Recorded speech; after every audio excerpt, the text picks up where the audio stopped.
അൻസിബ എന്ന സിംഗപ്പെണ്ണിൻ്റെ വാക്കുകൾക്ക് മുമ്പിൽ ഗണേഷ് കുമാർ പോലും തോറ്റുപോയി. എല്ലാവർക്കും നക്ഷത്ര വ്ലോഗ് എന്ന എൻ്റെ യൂട്യൂബ് ചാനലിലേക്ക് സ്വാഗതം. അൻസിബ എന്ന പെൺപുലി ഇന്നലെ ജനറൽ ബോഡിയിൽ നടത്തിയ പ്രസംഗം അറിഞ്ഞു കഴിഞ്ഞാൽ സത്യം പറഞ്ഞാൽ രോമാഞ്ചം വരുമെന്നുള്ളതാണ്. മാലാ പാർവതി റിപ്പോർട്ടർ ടിവിക്ക് ഒരു ബൈറ്റ് കൊടുത്തിരുന്നു. അതൊന്ന് കേൾക്കണം. അത് കേട്ടാൽ അൻസിബ എന്ന ആ വ്യക്തിയിൽ നമുക്ക് അഭിമാനം തോന്നും. അതായത് ജനറൽ ബോഡിയുടെ മീറ്റിങ്ങിൽ ഉച്ചവരെ ശ്വേതാ മേനോൻ ആൻഡ് പാർട്ടിയെ അംഗീകരിച്ചുകൊണ്ട് ഗണേഷ് കുമാർ അവർക്കൊപ്പം നിന്നു. ശ്വേതാ മേനോൻ പറഞ്ഞത് കേട്ട് 45 ദിവസം കൊടുക്കണമെന്നും അവർക്ക് പരിചയമില്ലാത്തത് കൊണ്ടാണ് ഇങ്ങനെയൊക്കെ സംഭവിച്ചത് എന്നൊക്കെ പറഞ്ഞ് ഗണേഷ് കുമാർ അവരെ സപ്പോർട്ട് ചെയ്ത് നിന്ന സമയത്താണ് അൻസിബ കളത്തിലിറങ്ങുന്നത്. 20 മിനിറ്റിൻ്റെ ഒരു വിശദീകരണം അൻസിബ കൊടുത്തപ്പോൾ കമാ എന്നൊരക്ഷരം മിണ്ടാൻ ആർക്കും കഴിഞ്ഞില്ല. അത്രയ്ക്ക് വസ്തുനിഷ്ഠമായി, സ്പഷ്ടമായി, വ്യക്തമായ തെളിവുകൾ സഹിതം ഒന്നൊന്നായി നിരത്തി അൻസിബ പറഞ്ഞപ്പോൾ മറുപടി ഒന്നും പറയാൻ കഴിയാതെ രാജിവെച്ച് പൊയ്ക്കോളാം എന്ന് പറയാനേ ശ്വേതാ മേനോനും സംഘത്തിനും പറ്റിയുള്ളൂ. അൻസിബയുടെ സംസാരം കേട്ടിട്ട് ആ കൊച്ച് ഇവിടെ ഒന്നും നിൽക്കേണ്ടതല്ല, ഭാവിയിൽ ഒരു മന്ത്രിയാകണം എന്നുപോലുമാണ് മാലാ പാർവതി പറയുന്നത്.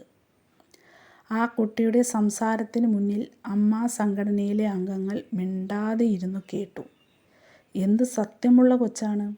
ശരി പറയുമ്പോൾ നമുക്ക് കിട്ടുന്ന ഒരു ആർജവമുണ്ടല്ലോ, അതാണ് അന്ന് അൻസിബയിൽ കണ്ടത് എന്നുകൂടി മാലാ പാർവതി പറയുന്നു. അമ്മയിലെ എല്ലാവരുടെയും രാജിക്ക് ശേഷം അൻസിബയോട് മാധ്യമങ്ങൾ ചോദിച്ച കുറച്ച് ചോദ്യങ്ങളുണ്ട്. അൻസിബയ്ക്ക് നീതി കിട്ടിയോ എന്ന്. തീർച്ചയായും കിട്ടിയെന്നാണ് പറഞ്ഞത്.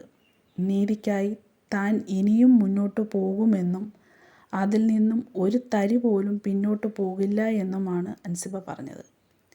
പിന്നെ ഒരു കാര്യം കൂടി അൻസിബ പറഞ്ഞു. ഇതിനു മുമ്പത്തെ കമ്മിറ്റിയോടും പറഞ്ഞിരുന്നതാണ്, പിന്നെയും ആവർത്തിക്കുകയാണ്. ഇവിടെ നിന്നും പോയവരെ തിരിച്ചു വിളിക്കണം, ഒഫീഷ്യലി തിരിച്ചു വിളിക്കണം. വരുന്നതും വരാതിരിക്കുന്നതും അവരുടെ ഇഷ്ടമാണ്. പക്ഷേ ഒഫീഷ്യലി വിളിക്കുക എന്നുള്ളത് അമ്മ സംഘടനയുടെ നീതിപരമായിട്ടുള്ള ന്യായമായ കാര്യമാണ്. ആ ന്യായപരമായിട്ടുള്ള ആ ഒരു കാര്യം തീർച്ചയായും ഇനി വരുന്ന ഭരണസമിതി ചെയ്യണമെന്നാണ് അൻസിബ പറഞ്ഞത്.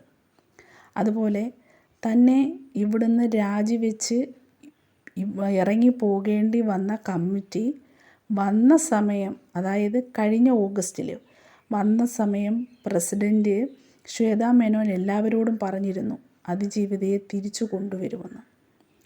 അത് താൻ പലവട്ടം പറഞ്ഞിട്ടും ആരും ചെവിക്കൊണ്ടില്ല.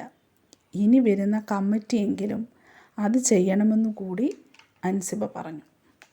എല്ലാവരോടും കാണിച്ച സ്നേഹത്തിന് നന്ദി പറയാനും അൻസിബ മറന്നില്ല.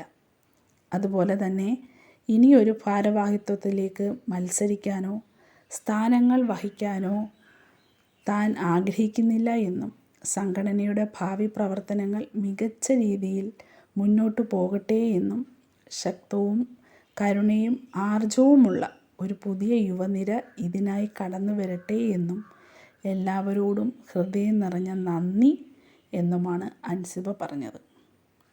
അപ്പോൾ എങ്ങനെയുണ്ട് അൻസിബ?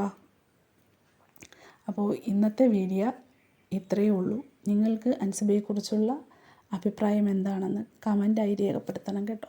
ആരും കമൻ്റ് ഒന്നും ഇടാറില്ല, എങ്കിലും ഞാൻ വീണ്ടും പറയുകയാണ്, എല്ലാവരും കമൻ്റ് ഇടണം കേട്ടോ. അതുപോലെ എൻ്റെ വീഡിയോ ഇഷ്ടമാവുന്നുണ്ടെങ്കിൽ സബ്സ്ക്രൈബ് ചെയ്യുകയും ലൈക്ക് ചെയ്യുകയും ചെയ്യണം.